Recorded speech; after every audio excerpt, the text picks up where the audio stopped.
a phone call and just got a branch in my face too. A phone telling me she's just around the corner at the gas station, and just wanted to give my quick thoughts. It is cold out here; you could feel it.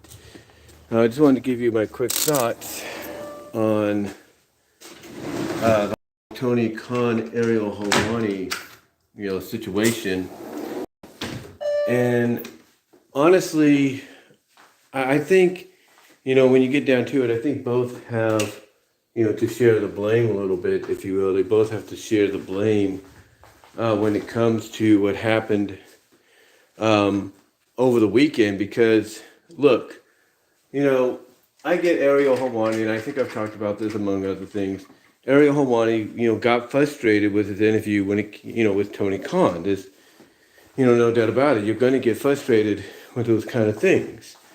I mean, I don't blame him for saying what he did after the interview was over and saying it was probably the most unprofessional interview he's ever done.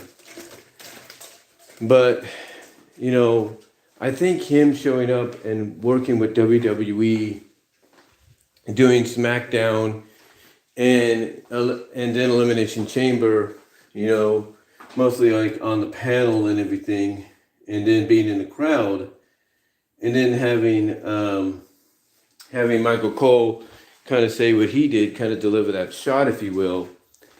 I don't think that was probably the best idea, so to speak, if you will, for WWE or Ariel to do. But I also can't say the same for Tony Khan, because Tony Khan, obviously he watches SmackDown and everything. He obviously sees Raw and watches what they do. But he shouldn't have let, but he shouldn't have let Ariel Helwani being in the crowd, get to him. He should have just been more accepting of the fact that, okay, this guy is probably being paid by WWE to do this. Mainly it's like a 2-day deal, and that's it. It's kind of like with that Sam Roberts, I think that's what his name is, and other people that show up and give their opinions. They'll, even if it's for one day, just for a brief appearance, WWE is going to pay them, and then that's it. They may not call them again, and if they do, it'll be later on. But yeah, Tony Khan shouldn't take it out of context, because there's going to be times, if he hasn't already, he's going to bring in people to help promote his show, and he's going to pay them as well. I'm sure he paid Shaq when Shaq made his AEW debut in a match against Cody, where Shaq teamed up with Jade and Cody teamed up with Red Velvet. So I'm sure he got paid handsomely and all that by Tony, and that was a one-time deal. And we haven't seen Shaq, on AEW since, not even for a potential matchup if they wanted to do it, with, Paul White, So, again, Tony Khan shouldn't be too upset about that and everything, and basically say what he did and throw Tony Schiavone under the bus and all that, because, look, you should focus more, as we've all said, you should focus more on your product than another person's product, another, person's company and all that. You should focus more on what you bring to the table and not what they're bringing to the table, and not like who they're, bringing in to, do guest panel work, or, do interviews, if you will, in the crowd, to get people's, thoughts and reactions on what they think is going to happen at the event. So, if I'm Tony Khan, I don't let that get to me, because, one issue that Tony Khan has always had is lashing out on social media. He shouldn't be doing that. It's not a good look for him, and by extension, it's not a good look for All Elite Wrestling. And, people wonder, why people are tuning out of AEW right now.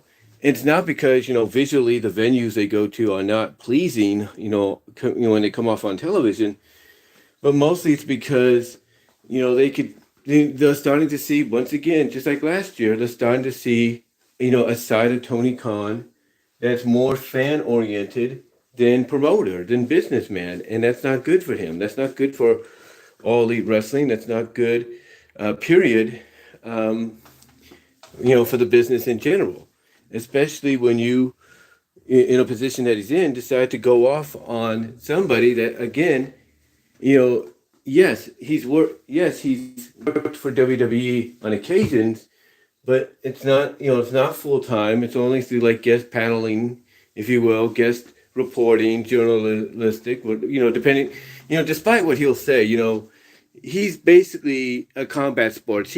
Ariel Helwani looks at wrestling, boxing, and MMA under the same banner, which is combat sports. So that's why he basically says he's not a wrestling journalist or anything. He's a reporter or whatever he said. He said that because he kind of views, like I said, WWE in the same vein, wrestling in the same vein as mixed martial arts and boxing.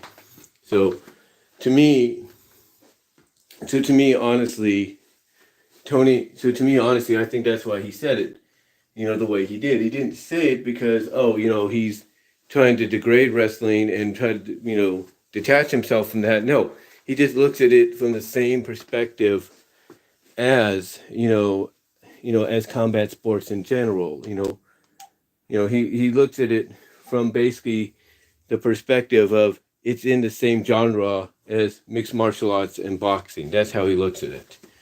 So, I think that's why he said what he did about, hey, I'm not this person. I'm not a wrestling journalist. I'm a reporter kind of deal and all that.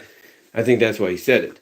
But anyway, though, getting back to what I was saying, I don't think Ariel Helwani, not Ariel, but I don't think Tony Khan should let Ariel's appearance on WWE television get to him, because he's pretty much done the same thing in his own way, like I said, with Shaq and others. So he shouldn't let this get to him, as it is. He shouldn't let it, bother him as it is, because, if he truly didn't, because here's the thing, if he truly was going to let it get to him, then what he should do is contact Ariel and said, hey, how much is it going to take for you to, work for me full time, or at least appear on my pre-shows and stuff full time, or whatever, instead of WWE? He should work something out with Ariel and all that. But obviously he doesn't. And obviously, the interview, he heard Ariel's reaction to the interview they did together on the MMA Hour. And look, it's like we said, Tony Khan should have been ready for that. He should have been like, hey, let me talk to my people. Let me see what I can answer. And then whatever, questions you're going to go over with me, not necessarily that. He should have actually just said, hey, look, let my PR people see the questions you're going to ask me, or at least give an idea of what you're going to ask me, and see whether or not it's cool for me to do. That's it. Because he basically came off as just a fan wanting to say, well, Rampage is good, Dynamite's good.